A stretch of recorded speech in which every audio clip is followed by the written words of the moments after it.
The Extreme Festival is proudly brought to you by Scheifler Automotive Aftermarket, Engine, Investchem, and Midas. A record crowd here at Killarney for recent years. Great to see that, and more of them pulling in as we speak and get ready for race number 2.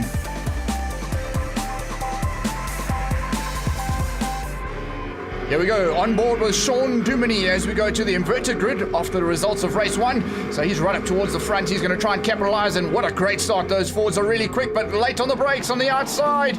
Is that Gennaro Bonafini? It is indeed. He's been forced wide by Duminy. On his inside looks like that's Simon Moss, I would have to say, and put money on it. Look out for those red wing mirrors. They're very dangerous. Michael van Rooyen with a much better start now up into 4th place, but he's also being hassled at the moment by Stephen around the outside. So the battle of the Michaels continues again, like we saw at Swartkops. And whoa, Smallberger running a little bit wide. No, that's Nathan. Nathan running wide. So issues there for Graham Nathan as they came out of engine corner down to Rose Foundation sweep now. And it's Audis versus Chevy side by side for the 3rd corner in a row. Gennaro Bonafini up in the front, and Greg, I must say, if you're here with a white car, you probably end up with a red car by the end of the day, or black, whatever it is, that colour that you scraped with, because no one gets away unscathed here. Yeah, it's a bit of rubbing his racing, and you can see using a little bit of the track and some more from Graham Nathan as he tries to make up some ground. His teammate, Charles Smallberger, unfortunately not making it out now for race number 2, still with some issues on that car, and they should be able to get that sorted out by the time we get to Port Elizabeth. Well, a big fire has started just away from the track, and now smoke blowing across a couple of the turns. We have to ask the question, is this going to affect the vision? But these guys don't need to see too much, just exactly the car in front of them, and hopefully make a pass. Gary Fermata can keep up the kind of pace he had in race number 1. I don't think Michael Stephen that we're on board with here is going to have an answer. You can see him looking in the rearview mirrors all the time, making sure that no one is going to try something special up the inside. He is looking for an opportunity to keep out Henny Groenewald. Remember, Henny Groenewald would have started at the back of this pack due to the fact that he won race number 1. He's now starting to make his way through, and issues there. A little bit of a problem, I think, on Michael van Rooyen Chevy. I don't know if that was body rub or tyres, but there was definitely some smoke coming off the front end of the Chev. Looked like it also cost him some momentum out of the turn, drops back a position, and we'll have to keep an eye on that car to see if there was any major problem. It looks like it might have just been some dust on the circuit that he picked up, because it doesn't seem to be an issue in engine corner. Now as they get down to Rose Foundation sweep, Germany is under massive pressure from Simon Moss. Simon Moss putting it on, and you can see just how hard Germany's going. Fermata's going just as hard.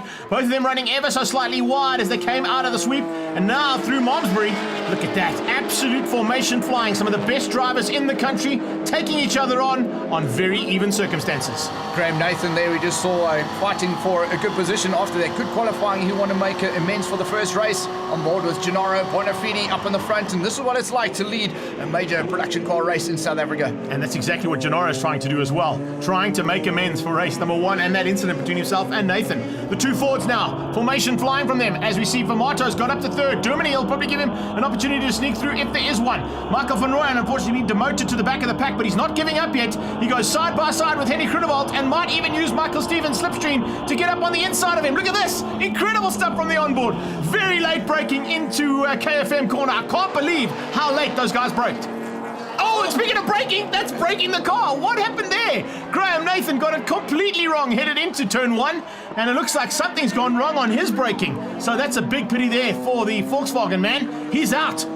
Letting it all hang out in this production car race, and Michael van Rooyen, they had such a good line on the main straight. He just ran out of space and had to tuck back in for the same position. This is what it's like on board with Gary Fermata, showing how he's working the pedals. Heel toe, that's what it's all about, heel and toe, and it's getting it perfectly done to stay ahead now of Germany. Germany will play the tail gunner role. This is a bit further back in Class X. Ahmed fighting it out, and look at Mias Modak absolutely sideways. Jordan Sherritt looking to get some more points in this championship. He's the only driver who actually made it down here from the original round, so he'll be getting some big points in this championship. But Modak and Ahmed are going at it absolutely hammer and tongs. We saw a 4-wheel drift there, Michael van Rooyen showing how late he is on the brakes. That car got some good straight line speed. He knows he needs to hang it out in the turns though if he wants to stay ahead of the Audis. When he looks in the rearview mirror, he'll be looking to make sure that none of those Audis are anywhere near him. He's keeping it all clear for the Fords for a 2 and 3 here, and possibly with a couple of extra laps to go here, may even catch Gennaro Bonafini. But I think the reason why Bonafini's got away so easily and so far is because of the in-house fighting that happened between the Fords, the Audis, and that Chevy. There you can see all the smoke, Greg, and still Michael van Rooyen making that smoke as he goes through the turn. I think you said it a little earlier, some body rub going on there, and there's all that car squirming all over the place coming into the turn. Maybe they made some suspension adjustments that's causing that smoke out of the rear tyres. Look at Michael Stephen hassling Henny Groenewald. He wants by, and he wants by badly. He can't find it just yet. Simon Moss is doing a great job to try and keep Henny Groenewald at bay and maybe give his teammate a chance of pouncing, but it's also getting in the way ever so slightly because it looks like both Henny Groenewald and Michael Steven are slightly quicker than Simon Moss is.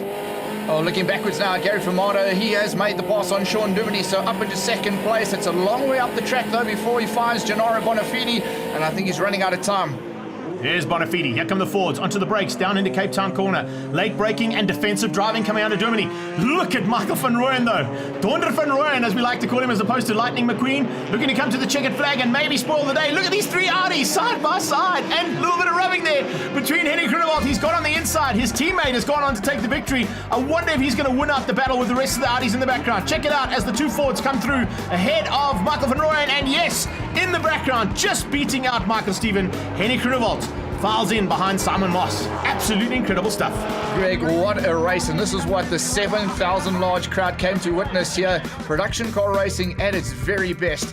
And we have to round out exactly how the results went. Gennaro Bonafide ahead of Gary Fumato, Sean Duminy in the second of the Fords, Michael van Rooyen, good drive there in fourth place, and Simon Moss rounds out the top five.